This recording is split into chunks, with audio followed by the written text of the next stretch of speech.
My name is Jock Fresco. I'm an industrial designer and a social engineer. I'm very much interested in society and developing a system that might be sustainable for all people. First of all, the word corruption is a monetary invention. That aberrant behavior that's disruptive to the well-being of people, while you're dealing with human behavior. And human behavior appears to be environmentally determined, meaning if you were raised by the Seminole Indians as a baby, never saw anything else, you'd hold that value system. And this goes for nations, it goes for individuals, for families. They try to indoctrinate their children to their particular faith and their country and make them feel like they're part of that. And they build a society which they call established. They establish a workable point of view and tend to perpetuate that, whereas all societies are really emergent, not established. And so they fight new ideas that would interfere with the establishment. Governments try to perpetuate that which keeps them in power. People are not elected to political office to change things. They're put there to keep things the way they are. So you see, the basis of corruption is in our society. Let me make it clear. All nations, then, are basically corrupt because they tend to uphold existing institutions. I don't mean to uphold or downgrade all nations, but communism, socialism, fascism, the free enterprise system, and all other subcultures are the same. They are all basically corrupt. The most fundamental characteristic of our social institutions is the necessity for self-preservation.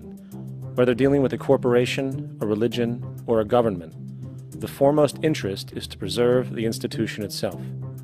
For instance, the last thing an oil company would ever want is the utilization of energy that was outside of its control, for it makes that company less relevant to society. Likewise, the Cold War and the collapse of the Soviet Union was, in reality, a way to preserve and perpetuate the established economic and global hegemony of the United States. Similarly, religions condition people to feel guilty for natural inclinations, each claiming to offer the only path to forgiveness and salvation. At the heart of this institutional self-preservation lies the monetary system, for it is money that provides the means for power and survival. Therefore, just as a poor person might be forced to steal in order to survive, it is a natural inclination to do whatever is needed to continue an institution's profitability. This makes it inherently difficult for profit-based institutions to change, for it puts in jeopardy not only the survival of large groups of people, but also the coveted materialistic lifestyles associated with affluence and power. Therefore, the paralyzing necessity to preserve an institution, regardless of its social relevance, is largely rooted in the need for money or profit.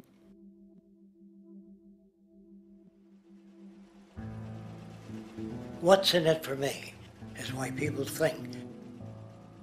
And so if a man makes money selling a certain product, naturally he's going to fight the existence of another product that may threaten his institution.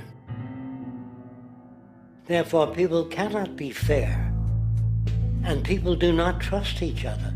A guy will come over to you and say, I got just the house you're looking for. He's a salesman. When a doctor says, I think your kidney has to come out, I don't know if he's trying to pay off a yacht or whether my kidney has to come out.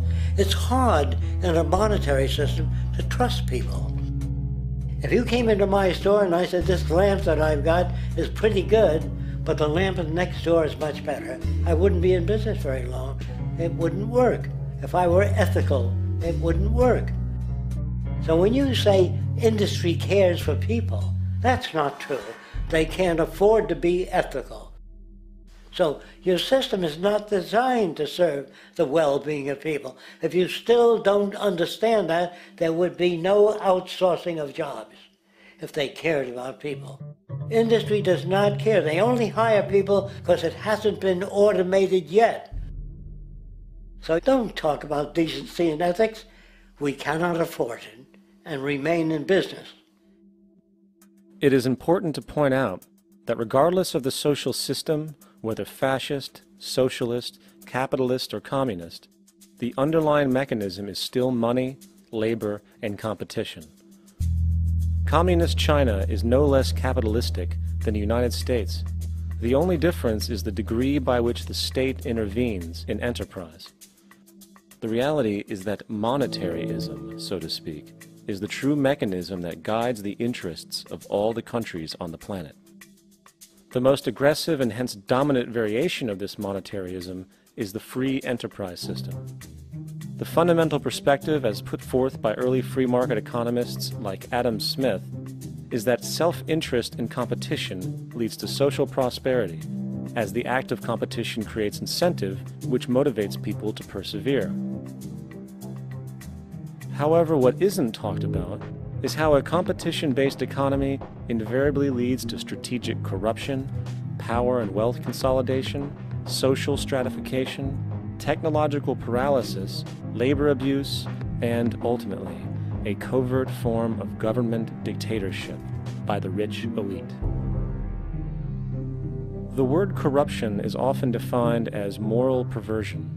If a company dumps toxic waste into the ocean to save money, most people recognize this as corrupt behavior. On a more subtle level, when Walmart moves into a small town and forces small businesses to shut down for they are unable to compete, a gray area emerges. For what exactly is Walmart doing wrong? Why should they care about mom-and-pop organizations they destroy? Yet, even more subtly, when a person gets fired from their job because a new machine has been created which can do the work for less money, people tend to just accept that as the way it is, not seeing the inherent corrupt inhumanity of such an action.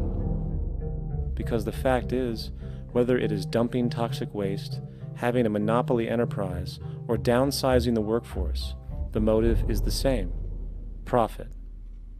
They are all different degrees of the same self-preserving mechanism, which always puts the well-being of people second to monetary gain. Therefore, corruption is not some byproduct of monetaryism. It is the very foundation. And while most people acknowledge this tendency on one level or another, the majority remains naive as to the broad ramifications of having such a selfish mechanism as the guiding mentality in society.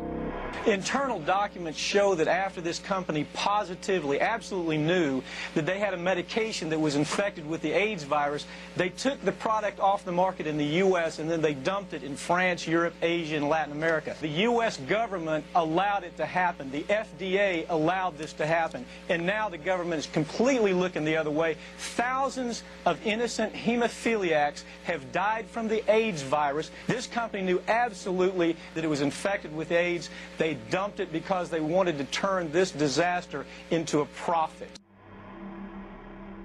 So you see, you have built-in corruption. We're all chiseling off each other, and you can't expect decency in that sort of thing. And feeling that, they don't know who to elect. They think in terms of a democracy, which is not possible in a monetary-based economy. If you have more money to advertise your position, the position you desire in government, that isn't a democracy. It serves those in positions of differential advantage. So it's always a dictatorship of the elitists, the financially wealthy. The activists today are upset about what's going on, and they're a watchdog of this system, but they don't pose any alternatives. And as long as you don't pose any alternatives, it's the same story. So we're not trying to fix this system. We don't think you can fix it. That's doing patchwork. You can't really make this system, the monetary system, just or equitable. They say it's a democracy and you have freedom, but you're really as free as your purchasing power. there really is no democracy. That's a word that they get people to go fight and die for, and to us it really means nothing. We don't see how it means anything in this culture.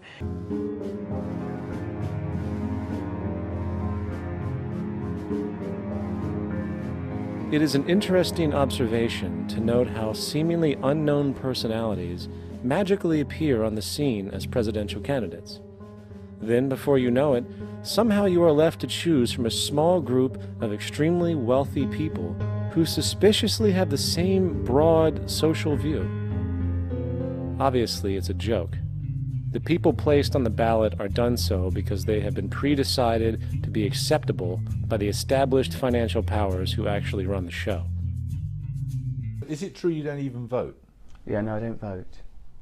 Well, how do you have any authority to talk about politics then? Well, I don't get my authority from this pre-existing paradigm, which is quite narrow and only serves a few people. I look elsewhere for alternatives that might be of service to humanity. Yet, many who understand this illusion of democracy often think, if only we could just get our honest, ethical politicians in power, then we would be okay. Well, while this idea, of course, seems reasonable in our established-oriented worldview, it is, unfortunately, another fallacy. In a democracy, that's how it works. Well, I don't think it's working very well, Jeremy, given that the planet is being destroyed, given that there is economic disparity of a huge degree. What are you saying? There's no alternative? There's no alternative? No, I'm not just this saying system. that. I'm saying if you Brilliant. can't be asked to vote, why should we be asked to listen to your political point of view? You don't have to listen to my political point of view, but it's not that I'm not voting out of apathy. I'm not voting out of absolute indifference and weariness and exhaustion from the lies, treachery, deceit of the political class that has been going on for generations now, and which has now reached fever pitch where we have a disenfranchised, disillusioned, despondent underclass that are not being represented by that political system. So voting for it is tacit complicity with that system, and that's not something I'm offering up. And it really comes down to what is actually important. The institution of politics, and thus politicians themselves, have absolutely no true relevance as to what makes our world and society function. It's not politicians that can solve problems. They have no technical capabilities. They don't know how to solve problems. Even if they were sincere, they don't know how to solve problems. It's the technicians that produce the desalination plants. It's the technicians that give you electricity, that give you motor vehicles, that heat your house and cool it in the summertime. It's technology that solves problems, not politics. Politics cannot solve problems because they're not trained to do so. Very few people today stop and consider what it is that actually improves their lives. Is it money? Obviously not. One cannot eat money or stuff money into their car to get it to run. Is it politics? All politicians can do is create laws, establish budgets, and declare war. Is it religion? Of course not. Religion creates nothing except intangible emotional solace for those who require it. The true gift that we as human beings have, which has been solely responsible for everything that has improved our lives, is technology. What is technology? Technology is a pencil which allows one to solidify ideas on paper for communication. Technology is an automobile which allows one to travel faster than feet would allow. Technology is a pair of eyeglasses which enables sight for those who need it. Applied technology itself is merely an extension of human attributes which reduces human effort, freeing humans from a particular chore or problem. Imagine what your life would be like today without a telephone, or an oven, or a computer, or an airplane. Everything in your home which you take for granted, from a doorbell, to a table, to a dishwasher, is technology generated from the creative, scientific ingenuity of human technicians, not money, politics, or religion. These are false institutions. You don't believe in democracy. No, You want a revolution, don't you? The planet is being destroyed. We are creating an underclass. We are exploiting poor people all over the world. And the genuine, legitimate problems of the people are not being addressed by our political class. All of those things may be true. They are true. But And writing your congressman is fantastic. They tell you to write your congressman if you want something done. The men in Washington should be at the forefront of technology, the forefront of human studies, the forefront of crime, all the factors that shape human behavior. You don't have to write your congressman. What kind of people are they that are appointed to do that job? The future will have great difficulty. And the question that's raised by politicians is, how much will a project cost? The question is not how much will it cost. Do we have the resources? And we have the resources today to house everyone, build hospitals all over the world, build schools all over the world, the finest equipment and labs for teaching and doing medical research. So you see, we have all that, but we're in a monetary system. And in a monetary system, there's profit. That's all I'm asking. What's the scheme? You talk vaguely about revolution. What is it? I think a socialist egalitarian system based on the massive redistribution of wealth, heavy taxation of corporations and massive responsibility for energy companies and any company that's exploiting the environment. I think they should be I think the very concept of profit should be hugely reduced. David Cameron says profit isn't a dirty word. I say profit is a filthy word, because wherever there is profit there is also deficit, and this system currently doesn't address these ideas. And so why would anyone vote for it? Why would anyone be interested in it? And what is the fundamental mechanism that drives the profit system besides self-interest? What is it exactly that maintains that competitive edge at its core? Is it high efficiency and sustainability? No, that isn't part of their design. Nothing produced in our profit-based society is even remotely sustainable or efficient. If it was, there wouldn't be a multi-million-dollar-a-year service industry for automobiles. Nor would the average lifespan for most electronics be less than 3 months before they're obsolete. Is it abundance? Absolutely not. Abundance, as based on the laws of supply and demand, is actually a negative thing. If a diamond company finds 10 times the usual amount of diamonds during their mining, it means the supply of diamonds has increased, which means the cost and profit per diamond drops. The fact is, efficiency, sustainability, and abundance are enemies of profit. To put it into a word, it is the mechanism of scarcity that increases profits. What is scarcity? Based on keeping products valuable. Slowing up production on oil raises the price. Maintaining scarcity of diamonds keeps the price high. They burn diamonds at the Kimberley diamond mines. They're made of carbon. That keeps the price up. So then, what does it mean for society when scarcity, either produced naturally or through manipulation, is a beneficial condition for industry? It means that sustainability and abundance will never ever occur in a profit system, for it simply goes against the very nature of the structure. Therefore, it is impossible to have a world without war or poverty. It is impossible to continually advance technology to its most efficient and productive states. And, most dramatically, it is impossible to expect human beings to behave in truly ethical or decent ways. So you struck an attitude, what, before the age of 18? Well, I was busy being a drug addict at that point because I come from the kind of social conditions that are exacerbated by an indifferent system that really just administrates for large corporations and ignores the population that it was voted in to serve. You're blaming the political class for the fact you had a drug problem? No. I'm saying I was part of a social and economic class that is underserved by the current political system, and drug addiction is one of the problems it creates when you have huge, underserved, impoverished populations. People get drug problems and also don't feel like they want to engage with the current political system because they see that it doesn't work for them. They see that it makes no difference. They see that they're not served.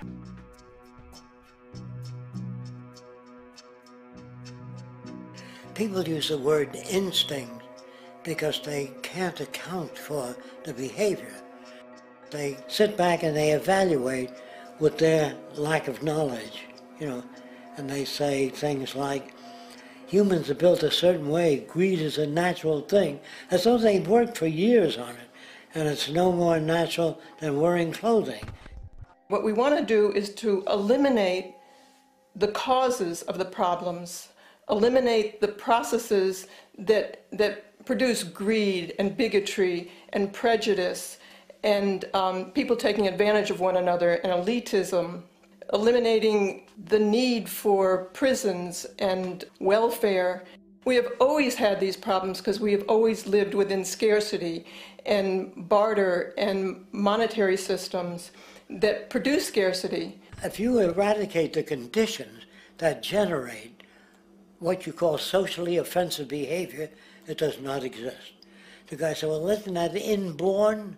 No, it's not. There is no human nature, there's human behavior, and that's always been changed throughout history. You're not born with bigotry and greed and corruption and hatred. You pick that up within the society. War, poverty, corruption, hunger, misery, human suffering will not change in a monetary system. That is, there'll be very little significant change. It's going to take the redesign of our culture, our values, and it has to be related to the carrying capacity of the earth, not some human opinion or some politician's notions of the way the world ought to be, or some religious notions of the conduct of human affairs. Can you say why America is the greatest country in the world? Diversity and opportunity. Lewis? Freedom and freedom. So let's keep it that way. Well, why is America not the greatest country in the world, Professor? That's my answer. You're saying... Yes. Let's talk about... Fine. Sharon, the NEA is a loser. Yeah, it accounts for a penny out of her paycheck, but he gets to hit you with it anytime he wants. It doesn't cost money. It costs votes. It costs airtime and column inches. You know why people don't like liberals? Because they lose. If liberals are so fucking smart, how come they lose so goddamn always? Hey, and with a straight face, you're going to tell students that America is so star-spangled awesome that we're the only ones in the world who have freedom? Canada has freedom. Japan has freedom. The UK, France, Italy, Germany, Spain, Australia, Belgium has freedom. So 207 sovereign states in the world, like 180 of them have freedom. All right. And yeah, you, sorority girl. Just in case you accidentally wander into a voting booth one day, There's some things you should know, and one of them is there is absolutely no evidence to support the statement that we're the greatest country in the world. We're 7th in literacy, 27th in math, 22nd in science, 49th in life expectancy, 178th in infant mortality, 3rd in median household income, number 4 in labor force, and number 4 in exports. We lead the world in only 3 categories: number of incarcerated citizens per capita, number of adults who believe angels are real, and defense spending, where we spend more than the next 26 countries combined, 25 of whom are allies. Now, none of this is the fault of a 20-year-old college student, but you nonetheless are, without a doubt, a member of the worst generation ever. So when you ask what makes us the greatest country in the world, I don't know what the fuck you're talking about. Yosemite?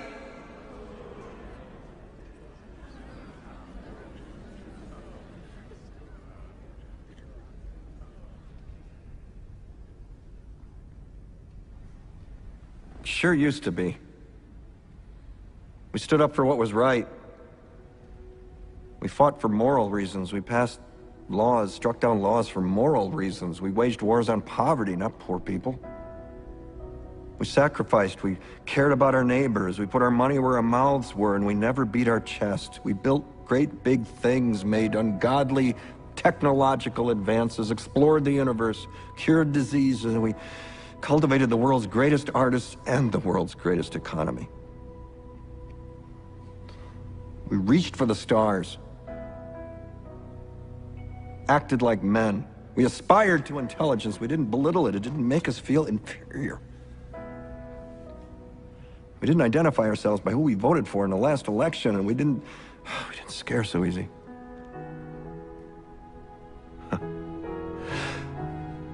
We were able to be all these things and do all these things because we were informed by great men, men who were revered. First step in solving any problem is recognizing there is one. America is not the greatest country in the world anymore.